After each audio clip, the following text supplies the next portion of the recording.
So today on Remote Control, we are looking at soap. We're not going into anything major on this classic sitcom, but I wanted to just basically give you a little bit of history. When I was younger, the controversy surrounding the program. Now, soap was on ABC and CTV, ATV for a number of years, and always had trouble with the censors for numerous reasons. Now, this show was created by Susan Harris, who later on did Golden Girls, Empty Nest, and other programs, and it basically took the soap genre and turned it on its head. Any possible plot twist that a soap would have would be in this show.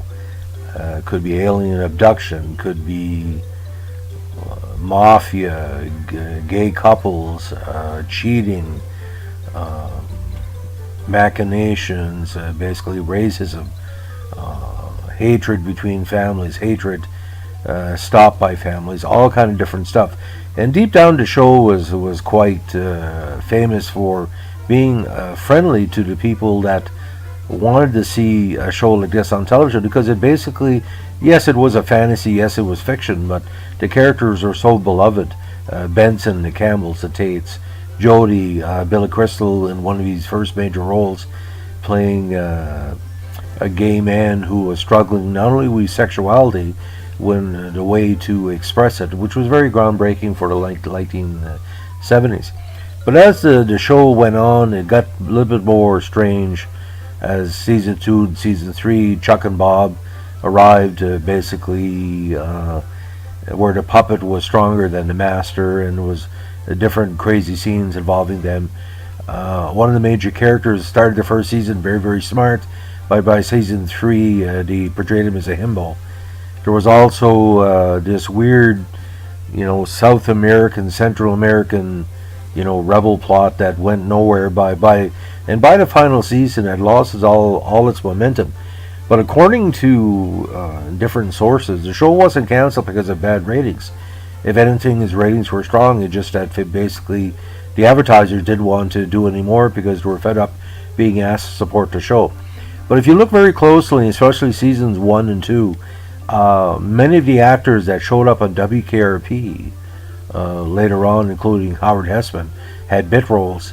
And one of my favorite actors of all time, John Byner, who was outstanding and bizarre, including his infamous skits Yoga for Health and Richard Simmons. He plays not only the one of the main characters in one of the arcs. He plays one of the young aliens that help abduct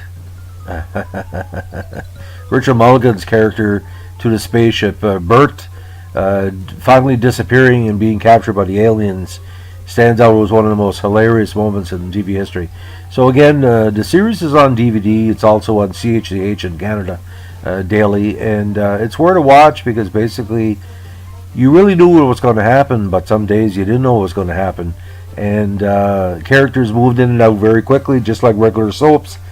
But for me, Benson ruled the roost. Robert Guillaume, a classically trained actor, played a sarcastic black butler to the main family in the show, and let me tell you, he hit it out of the park with every one of his scenes.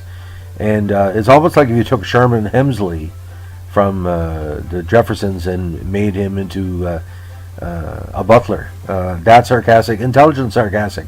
But he was very loving towards the Tates and the Campbells, so it all worked together. So if you're a big fan of soap, hope this brings back some very beautiful memories. For me, I do remember my mother telling me I couldn't watch a show, and of course when you're 12 or 13 years old and growing up in Northern New Brunswick, when someone can't tell you can't do something, I would do it all the time. I'd sneak down and watch a show, and I do miss it though, because on Thursday night soap was a great evening for a comedy for this young man at the time. Anyway, hope everything's well on December day, and as we say in the North Shore, keep your stick in the ice. Bye.